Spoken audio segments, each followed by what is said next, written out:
General Zarkoth stood before young alien students, his stern gaze sweeping over their eager faces. He had come to teach the alien students a very important lesson.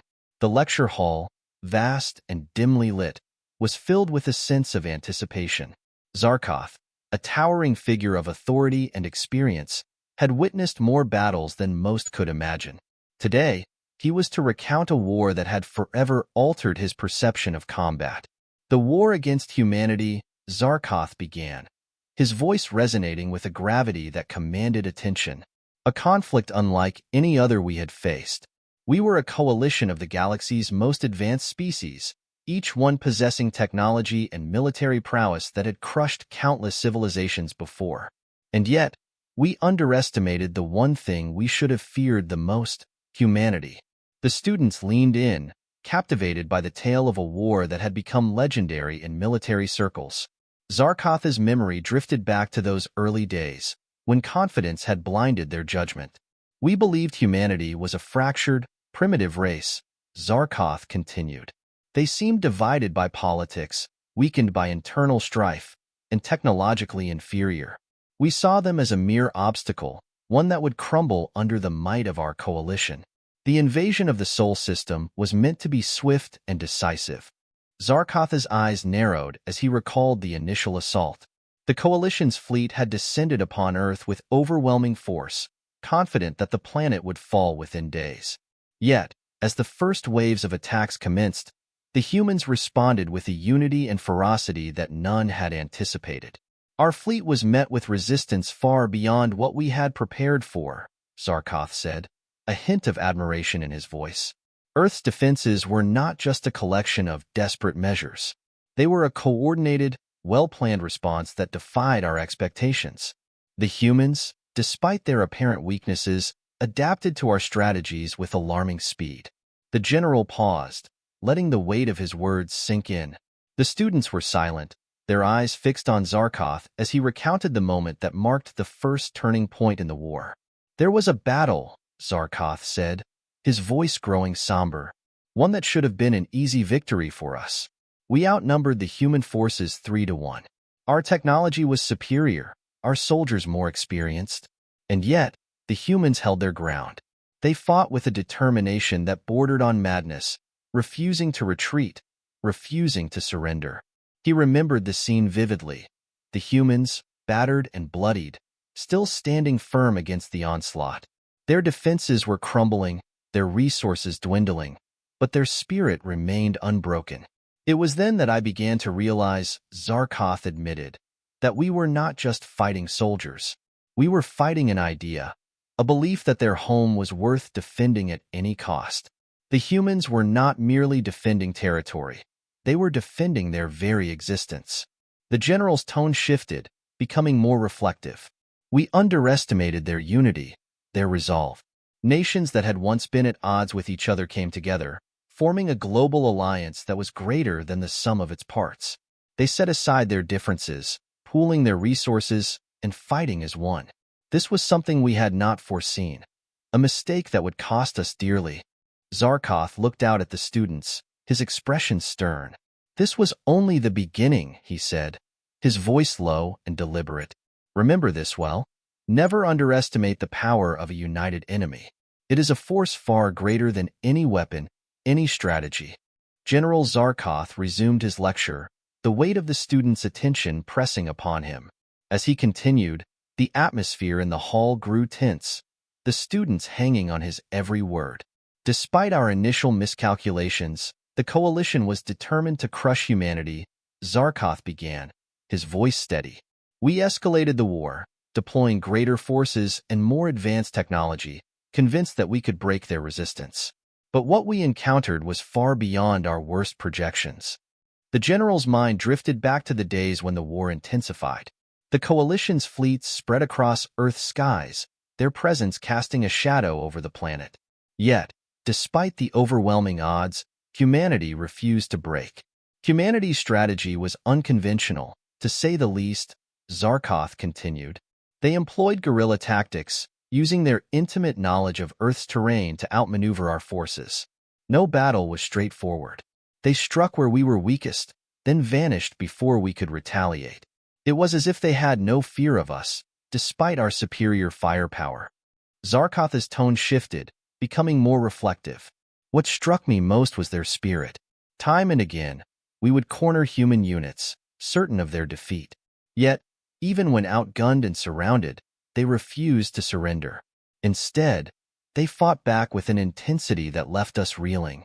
He paused, recalling one such battle that had left a lasting impression on him. A human unit, vastly outnumbered, had held a strategic position for days, repelling wave after wave of coalition soldiers. Their determination was nothing short of extraordinary.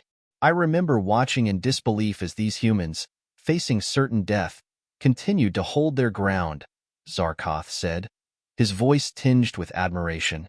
They fought not just for survival, but for each other. It was loyalty, camaraderie, and an unyielding belief in their cause that fueled their resistance. No matter how many of them fell, the others fought on, driven by a force we could not comprehend. The general's gaze hardened as he addressed the students. This was when we realized that humanity was not just resilient. They were adaptable. They learned from every encounter, quickly grasping the intricacies of our technology and turning it against us. Their innovation was nothing short of astounding. Zarkoth described how human engineers, with limited resources, managed to reverse-engineer coalition weaponry, integrating alien technology into their own. This rapid adaptation leveled the playing field in ways the coalition had not anticipated. Our own rigidity became our downfall, Zarkoth admitted. While we adhered to our established tactics, humanity constantly evolved. They found weaknesses in our strategies, exploited them, and adapted faster than we could. Their ingenuity and creativity were as formidable as any weapon. As the war dragged on, the coalition attempted to fracture Earth's unity by targeting civilian populations and spreading fear. But these tactics only served to galvanize the humans further. Instead of breaking their spirit, our actions strengthened their resolve, Zarkoth said, a note of regret in his voice. The more we tried to divide them, the more they united. Civilians took up arms, communities became fortresses, and every human, whether soldier or not, contributed to the war effort. The general's expression darkened as he recounted the psychological warfare humanity employed. Their propaganda was relentless, portraying us as monsters, invaders hell-bent on annihilation. It worked. Fear spread through our ranks, and even the most seasoned soldiers began to doubt the cause. Zarkoth paused, letting his words sink in. Humanity's unbreakable spirit, their adaptability, and their unity in the face of overwhelming odds were unlike anything we had ever encountered. It became clear that this was not a war we could win by conventional means. The students sat in silence as General Zarkoth began the next chapter of his tale, the gravity of his words pressing upon them. The air was thick with tension as they anticipated the conclusion of the story that had captivated them so far. The war had reached a critical juncture, Zarkoth began, his voice carrying the weight of hard-earned wisdom. Despite all our efforts, humanity refused to be subdued. With each passing day, their resolve only grew stronger. We knew that a decisive battle was inevitable, a final showdown that would determine the fate of both the coalition and Earth. The coalition, desperate to end the conflict, gathered its remaining forces for one last massive assault. Every ship, every soldier, every resource was thrown into the effort. The target was Earth's last major stronghold, a fortified city that had become a symbol of human resistance. The coalition's commanders were confident that this overwhelming force would finally crush humanity's spirit. Zarkoth's eyes narrowed as he recalled the intensity of that battle. We unleashed everything we had. Orbital bombardments, ground assaults, infiltration teams. Every strategy we had ever devised was deployed in that final push.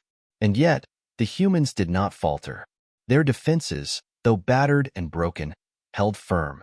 He described the chaos of the battlefield, where the lines between victory and defeat blurred.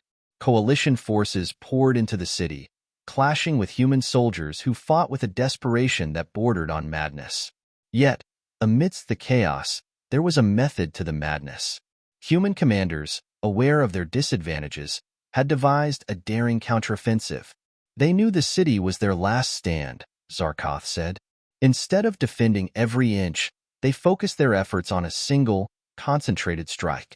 As we advanced, they lured us deeper into the city, away from our support and into the trap they had carefully set. The general's voice grew quieter, the memory of that day vivid in his mind. The trap was sprung at the heart of the city. Human forces, previously in retreat, launched a fierce counterattack. They struck from all sides, exploiting the coalition's overextension. What we had thought was a disorganized retreat was, in fact, a masterful feint. Caught off guard, the coalition's forces were thrown into disarray. The once certain victory crumbled as panic spread through the ranks. Zarkoth could still hear the cries of his soldiers, their confidence shattered by the realization that they had underestimated their enemy one final time. In that moment, Zarkoth continued. The tide of battle turned irrevocably. The human soldiers fought with a ferocity we had never seen before. They were defending more than just a city. They were defending their very existence, and they would not let it be taken from them. The battle, once seen as the coalition's crowning victory, became its greatest defeat. Coalition forces were driven back, their formations broken, their morale shattered. The retreat quickly turned into a rout, and soon, the coalition's once mighty armada was in full withdrawal. The coalition's collapse was swift, Zarkoth said, his tone heavy with regret. Internal divisions, long simmering beneath the surface, erupted as the reality of our defeat set in. The unity that had held the coalition together unraveled, and what had once been a formidable alliance became a fractured, fleeing mass of disparate forces. The general paused, his gaze sweeping across the room. The coalition, despite its vast resources and technological superiority, had been defeated not by superior firepower or strategy, but by humanity's unbreakable will to survive. Their unity, adaptability, and indomitable spirit were things we had underestimated at every turn. Zarkoth looked directly at the students, his voice resolute. The lesson here is clear. Never underestimate your enemy, especially one who fights for survival. Humanity may have been weaker in every measurable way, but their strength lay in the intangibles, in their hearts, their minds, and their unyielding belief in their cause. That, students, is why we lost.